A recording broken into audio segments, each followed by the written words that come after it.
Hello everyone, it's your favorite Canadian pilot. Wow. All right, so the last update hasn't been a while. And basically, what do we do with our airplanes in the winter? It's a very good question. The first thing I'll tell you is we spend a lot of time in these books.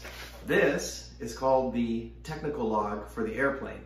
Now in this book, binder, there's a number of books. There's one for the airframe, there's one for the engine, there's one for the propeller, and basically everything that's going on with the airplane, it gets duplicated into these different books. So that way if you take a part out of the airplane and you sell it, that person gets the whole book, which has the whole history of that major component, such as a propeller, airframe, or engine, since it was new.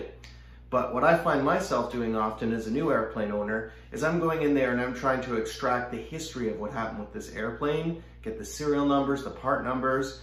And why is that important? Because the annual inspection is coming up.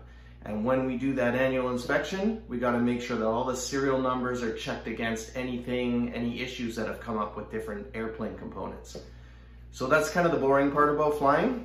In addition to that, I had a problem last year with the engine that we were able to diagnose and fix. It basically was with the airplane since it was new, but nobody was really able to figure it out. And that was this lovely problem. This is a piston from inside the engine. Now if you notice, this is one half of the piston skirt, and this is the other half. Oops, it's missing. Yeah, engines don't really run very well when part of the piston is missing, and these little parts are inside of the engine. Yep. So we had to figure that out. I'll probably do a dedicated episode on that if people are interested. I can talk about, you know, the journey. But it was a big deal finding that problem, and I'm very proud of my team for coming together and figuring that out. Now, what else have we been up to? Since we had that repair, unfortunately there's a loose wire with my transponder. So when we took our flights to the US, the altitude was actually not indicating to the air traffic control. And while you can still fly with it like that, it's frustrating to the air traffic control. So I've basically grounded the airplane for the last month while we figure out where this loose connection is. And I don't know if any of you have ever seen what it's like underneath an airplane, behind the dashboard.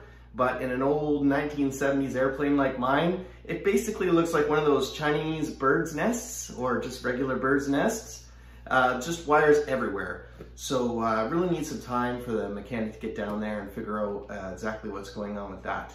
However, we did have a great Christmas. We flew down to New York, we flew down the Hudson River, and we were able to visit Philadelphia, then up to Toronto, Niagara Falls, Hamilton, Ontario, and all the way back to Montreal. Just a wonderful time. So in the coming weeks, I'm looking forward to getting the airplane flying again. My skills are a little bit rusty. Oh, another piece of positive news, because we flew so many hours last year, I actually got a discount on my insurance that I just renewed. Anyway, trivial things. Suffice it to say that there's a lot to talk about. Just wanted to give a quick little update and let you know that we're still flying, just not for the last month. And we're going to be up in the sky soon with some new material for you. Have a great winter holiday.